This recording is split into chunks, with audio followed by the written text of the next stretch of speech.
سلام دوستایی، هم از نصفی بایلر آموزش نصفی بایلر. از بالا میگیریم 35 سانتی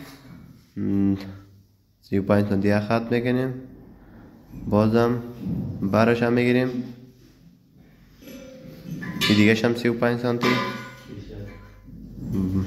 حالا از بغل دیوال میگیریم 15 سانتی، از او فاصله او براکت دهی براکت 25 سانتی، از این فاصله هم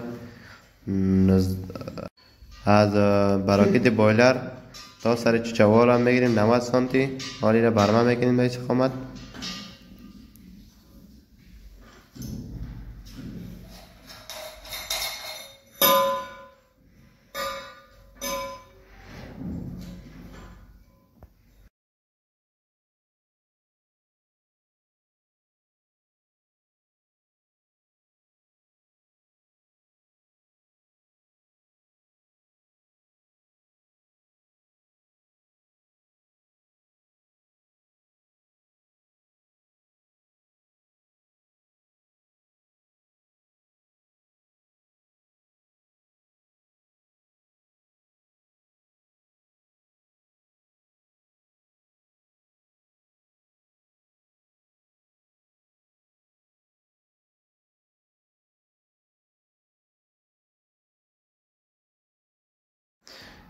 وقتی برمه کردیم خلاص شد.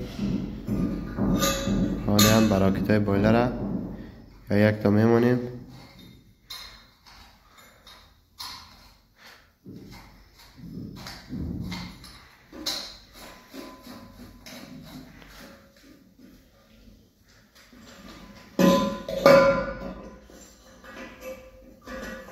یک تا میچکیم قیچکش.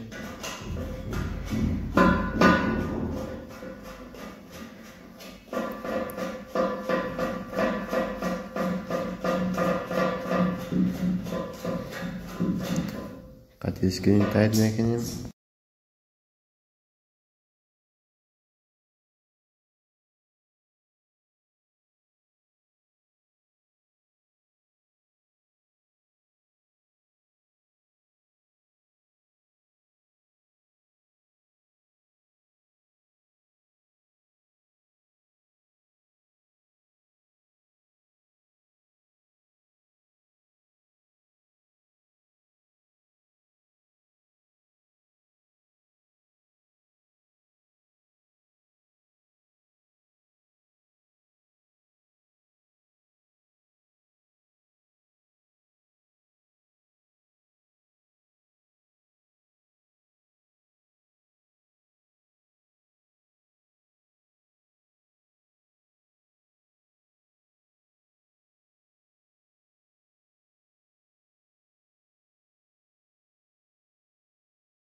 براکت که ماندیم قطع چکش کنیم میچکیم پیش بروه.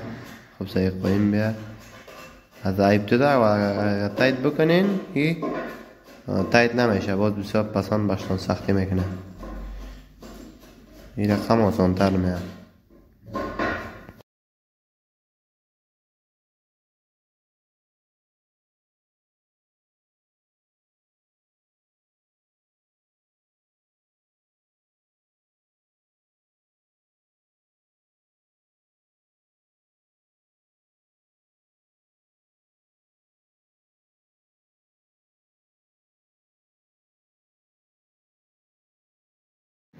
براکت تایت کردیم خلاص شد.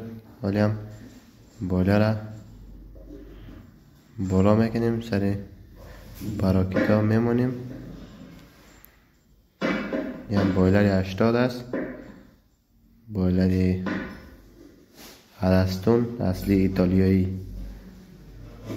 او را که سری بس ماندیم برابر کنیم، برابر میکنیم. ولی هم پایپایش بسته میکنیم. این پایپش که میبینیم پایپ گرمش هست. چوچاولاش وقت تایید کردگی سین. چوچاوالا دوتا داریم، یکی گرم است یکی سرد جست راست است، گرمش هم دست چپ است.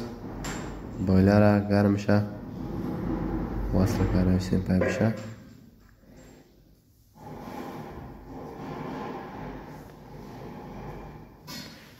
واشر نداره پایپ، واشر نباشه او میتونه.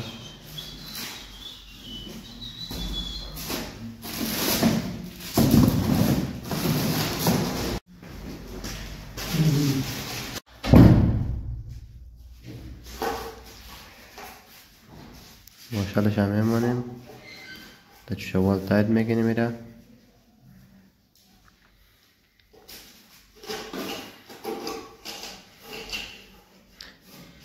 اسکرین سخت تایید میکنیم اونتا. پایپایش هم پایپای اصلی است، خوبش است. لابری یک قسم پایپای کشکی.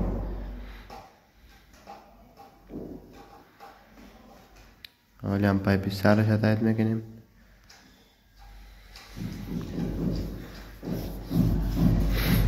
او زدی را که میبینین دوستا و چکوال است. و چکوال بسیار یک بخشی عمده، دو تا فایده خوبی را داره که آبی ذخیره را چه آبی بایلر را نمیمونه تخلیه شود. یک وقت و اگر ذخیره شما آب نداشته باشه، باز ذخیره آب نداشته باشه، از بایلرتون تخلیه میشه، به سردا میره، به سرد قطعی خارج میشه. باز بایلرتون دبر باشه، ممکن است که بایلر آب گرمیش بسوزه. ای چکوال که هست داشته باشه، دایم او می داشته باشه، باز سوختن خراب شدن نداره. او گرمی او درجهش هسته.